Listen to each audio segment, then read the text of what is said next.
Good morning, students. Today we will do Gamak. Gamak is a short note for 2 marks. So let us do it. In Indian classical music, rags have a tremendous scope for an endless variety of the swar patterns and the method of their presentation. This presentation of phrases holds an important place in rag system.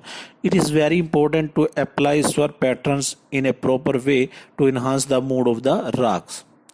So beta main जो है gamak is the word which we are using since Asian time too. Gamak are of great importance in Indian classical music. They are produced by, मतलब ये कैसे होती हैं, by the shake और quiver of notes.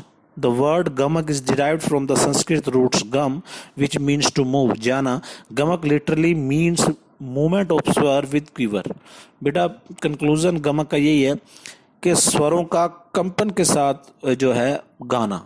यदि आप कोई परफॉर्मेंस दे रहे हैं या आप गा रहे हैं या सितार बजा रहे हैं, जब स्वर हिलते हुए परफॉर्म होगा ना वाइब्रेशंस के साथ, सो दैट इज गमक. एक तो से सिंपल जाता है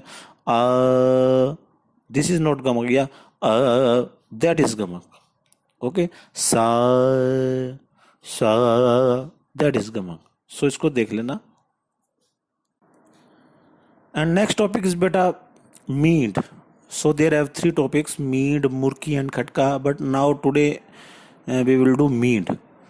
So beta, when on a fretted instrument, मतलब जो फ्रेट वाले इंस्ट्रूमेंट है जैसे गिटार, सितार, वीणा, विचित्र वीणा, like this. So they are all fretted instrument. When on a fretted instrument a note is struck and the strings pulled outwards or transversely in order to achieve higher notes with a single stroke, it is called mead. It is one of the most important element of rag. यानी अगर आप सितार बजा रहे हैं तो एक stroke जैसे आप करते हैं स्ट्रिंग पे दा का, एक स्ट्रोक में उसी फ्रेट पर 3-4 सुर बजा देना, दैट इज मीड. यानी जो तार वाले वाद्य हैं उनमें पोटेंशियल ज़्यादा रहता है, स्कोप ज़्यादा रहता है बेटा. सो मान लो सा बजा रहे हैं और तार को थोड़ा सा खींचेंगे तो रे बजेगा, थोड़ा सा और खींचोगे तो गा, थोड़ा सा और खींचोगे तो मा. तो एक लिमिट है, सा टू पा तक हम मतलब एक नोट पर 4 नोट बजा सकते हैं, जैसे सा पर रे गा मा पा. तो बेटा that is Mead. As the term Mead has wider implications, so in Hindustani music mead refers to a glide from one note to another.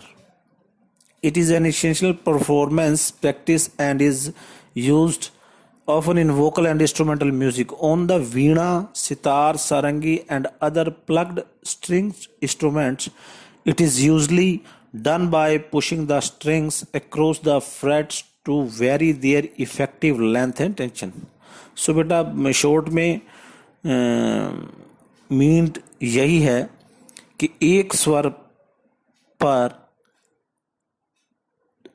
दूसरा, तीसरा, चौथा, यानी एक स्वर से ज़्यादा एक ही फ्रेट पर जब स्वर बजेंगे तो दैट इज मीड. जो कि जो बिना जो फ्रेट के इंस्ट्रूमेंट जैसे वायलिन, बांसुरी, सरोद, उनमें ज़्यादा स्कोप रहता है क्योंकि उनके अंदर फ्रेट नहीं है. स्कोप भी है और जो एस्थेटिक सेंस है वो फ्रेटेड इंस्ट्रूमेंट से ज़्यादा होगी. सो ये 2 मार्क्स के लिए है. सो आपने इतना ही करना है, व्हाट इज मीड. ठीक है ना बेटा. और ये जितने भी टॉपिक बेटा 2 हो गए हैं, 2 और करवाऊंगा, ये सभी आपको जो है यूटी में मिलेंगे. ठीक है. सो prepared according this. Thank you.